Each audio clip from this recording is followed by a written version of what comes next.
स्वागत आहे आपल्या सर्वांचं आपल्या कोमल सचिन व्लॉग्स या चॅनलमध्ये. तर इथे बघा आम्ही मावशी काकाच्या तिकडे गेलो, भावाचं लग्न होतं म्हणून. आणि आमची एंट्री झाल्या झाल्या काकांनी मस्त वाजंत्री लावले आणि आमचं स्वागत केलं. खरंच इतकं छान वाटत होतं ना, म्हणजे छोट्या छोट्या गोष्टीतून आम्ही आनंदी होत असतो बरं का. एवढासा मान आम्हाला दिला, खरंच खूप भारी वाटलं. काकांनी मस्त डान्स केला, पोरांनी पण डान्स केला आणि काकाला डान्स करायला खूप आवडतं. कधी पण माझी मुलं दिसली का ते त्यांना नाचवतात आणि स्वतः पण नाचत असतात. सो खूप लाड करतात ते.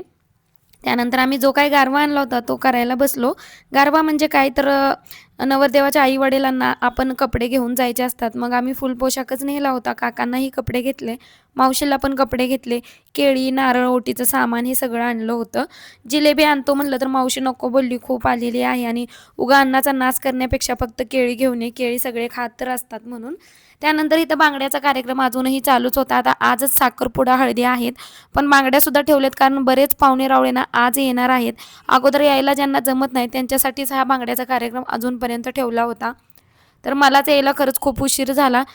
काका न्यायलासुद्धा आले होते पण माझी मुलांना आजारी पडले होते त्यामुळे मला काय अगोदर जायला जमलं नाही. त्यामुळे मी त्यांना सांगितलं होतं मुलं आजारी आहेत सो समजून घ्या. त्यामुळे त्यांनी समजून घेतलं. बांगडे वगैरे भरून थोडंसं फ्रेश झालो आणि गावदेवाच्या तयारीला लागलो. नवरदेवाचा इथं मी मेकअप केला होता. घोड्यावर बसल्यावर त्याला थोडीशी भीती वाटत होती. थोडासा नर्वस झाला होता. त्याचा चेहरा बघून तुम्हाला समजलंच असेल. आणि त्याचासुद्धा मी मेकअप केला होता. साधा सिंपल असा मेकअप केला आहे. मेकअप करताना पण मला व्हिडिओ शूट करायचं होतं. पण कसं असतं लग्नाच्या वेळेस खूप घाई गडबड असते. कोणतंच काम टायमिंगवर होत नसल्याने सगळ्याची घाई गडबड उडते आणि उरका उरका असं बाहेरून आवाज येत असतात. म्हणून त्यात काही व्हिडिओ शूट करता आले नाही. जेवढं मी स्वतःला शूट करायला येईल ना तेवढं मी बॅक कॅमेऱ्याने सगळं शूट केलं आहे. पण मला माझं स्वतःचं शूट करायला जमलं नाही. तरी पण माझ्या हजबंडने भरपूर अशा क्लिप्स काढलेले आहेत. ते तुमच्या मी सोबत शेअर करणारच आहे. तर इथे पण माझी मुलं नाचलेली तुम्ही पाहिलंच असेल. घोड्यावरून वर्धावा झाल्यानंतर खाली उतरला आणि आता गावदेवाला जायचं आहे म्हणूनच औक्षणाची तयारी झाली. तर सगळ्यात अगोदर माझ्या आईने म्हणजेच नवरदेवाच्या मोठ्या मावशीने औक्षण केलं. त्यानंतर माझ्या ह्या मावशीने केलं. हीच नवरदेवाची आई आहे बरं का. औक्षण करून घेतलं. सगळ्यात शेवटी मी सुद्धा केलेलं आहे. आणि ह्या लहान मामी आहेत आमच्या, त्यांनीसुद्धा औक्षण केलं. असं बऱ्याच जणांनी औक्षण केलं आहे. पण मला जेवढं जमेल तेवढेच मी व्हिडिओ शूट केलेला आहे, जास्त केलं नाही. कारण माझी 2 लहान मुलं त्यांना बघत बघत हे सगळं करणं खूप कठीण होत जातं. तरी पण माझे मिस्टर खूप मला मदत करत असतात बरं का. जिथे जिथे मी शूट करते किंवा जिथे जिथे मला म्हणजे भावाची मदत करायची असते तिथे तिथे त्यांनी मुलांना बघितलेलं आहे. आणि माझी मुलं माझ्याशिवाय आणि ह्यांच्याशिवाय कुठेच राहत नाहीत. फटाके तर किती सुंदर दिसतात फुटताना बघा. गावदेव पण खूप जोरात झालं. गावातच सगळ्यांनी डान्ससुद्धा केला आणि नवरदेवसुद्धा डान्स करत होता. मलासुद्धा डान्स करायला ओढलं होतं पण मी काय केलं नाही कारण मला ना खूप चक्कर येत होती. दिवसभर धावपळ झाली होती प्रवासाने की काय. घरी गेलो तेवढ्यात बघतो तर काय आपल्या नवरीचं आगमन झालं आणि नवरीबाईचे व्हिडिओ शूटिंग चालू होतं. कॅमेरामॅननी करत होते. मग म्हटलं चला आपण सुद्धा त्यातच शूट करून घेऊया. लाईटिंगमध्ये वगैरे किती भारी वाटते बघा. आणि आपली नवरी कशी दिसते कमेंट करून नक्की सांगा. तर आता ना साखरपुडा आणि हळदी करायच्या आहेत. पण त्याआधी ना गाठीभेटी करायच्या असतात. तिकडचं वऱ्हाड म्हणजेच नवरीकडच्या पाहुणे मंडळीला आम्ही वऱ्हाड म्हणतो. वऱ्हाड आलं की नवरदेवाकडच्या ज्या काही स्त्रिया आहेत किंवा पुरुष आहेत ते पुरुष पुरुषाचं स्वागत करतात आणि महिला महिलांचं स्वागत करतात. हळदी कुंकू लावून साखर वगैरे चारून भेटीगाठी करून स्वागत असतं. आमच्याकडे तर अशीच पद्धत आहे.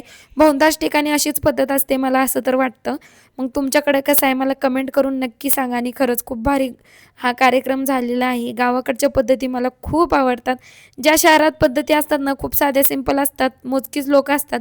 पण गावाकडं कसं असतं आपले जे काही पाहुणे रावळे आहेत लांबचे असो जवळचे असो ते सगळेच उपस्थित असतात लग्नात आणि म्हणूनच लग्न खूप भारी वाटतं.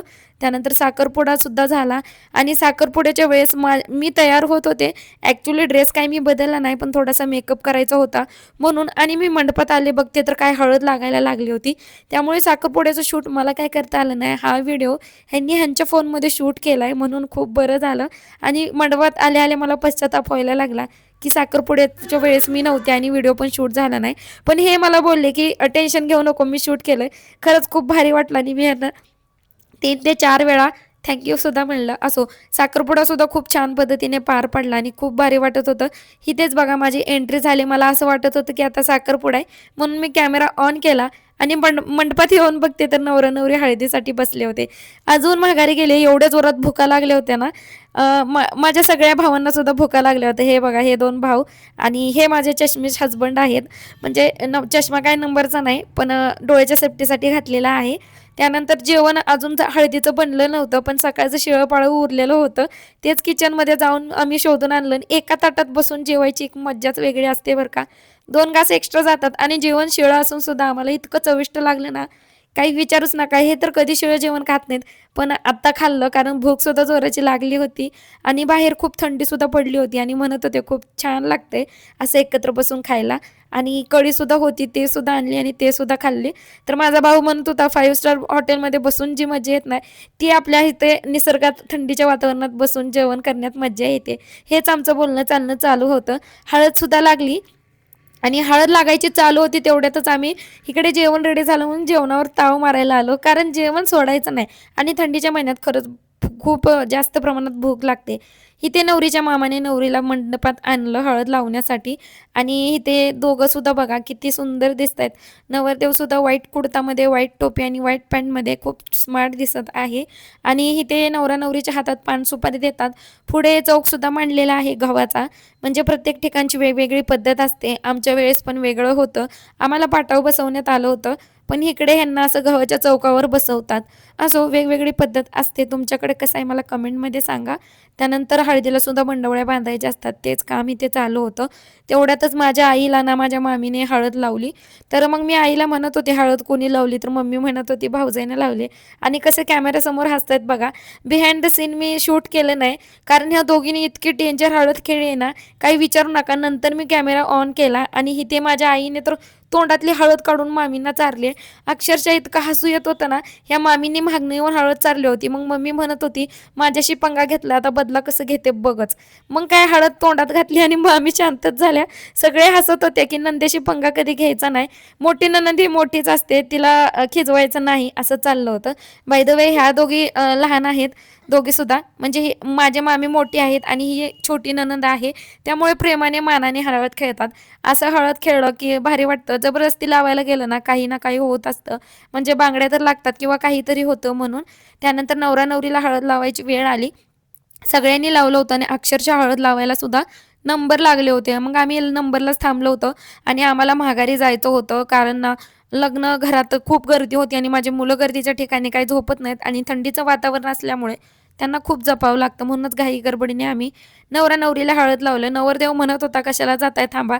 म्हणजे पुढे फोटोशूट चालू आहे, त्याची हळद चालू आहे, पण नाही, त्याचं बोलणं सुरूच होतं की कशाला जाताय थांबा, कशाला गडबड करताय, असं चालू होतं.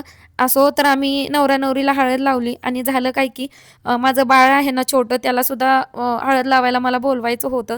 कारण ह्या छोट्या छोट्या आठवणी मोठं झाल्यावर मुलं बघतात ना, तेव्हा त्यांना खूप आनंद होतो. पण झालं काय की माझं लहान बाळ झोपलं होतं. असो, मोठं तर होतं, मग त्याला पण म्हटलं लावून घ्या आणि त्याची गाडी सोबतच होती बघा. येतानाच गाडी घेऊन आलो होतो सांगायला मदन. आणि तो काय झोपताना जेवताना कुठे पण जाऊ द्या, गाडी काय सोडत नाही, सोबतच असते लग्नात सुद्धा. आणि नवरदेवाला ह्यांनी कशी हळद चालले बघा, एकदम तोंडात कुचले आणि तो तोंडातून बाहेर कसा थुकतोय बघा. हाव फनी. म्हणजे मला हसू येत होतं. मी त्यांना म्हणत होते अहो तो नवरदेव आहे, त्याला तसं नका करू. तर म्हणत होते आमच्या मेहुणे मेहुण्याची मज्जा चालली आहे, तुला काय होतंय. मग जाऊ दे म्हणलं, तो विषय सोडून देऊया आपण. प्रिन्सने सुद्धा मामा मामीला हळद लावली. म्हणजे त्याला काही समजत नाही हळद कशी लावायची. मीच त्याला सांगत होते ऑन कॅमेरा की मामीला जाऊन लाव, मामाला लावून जाऊ.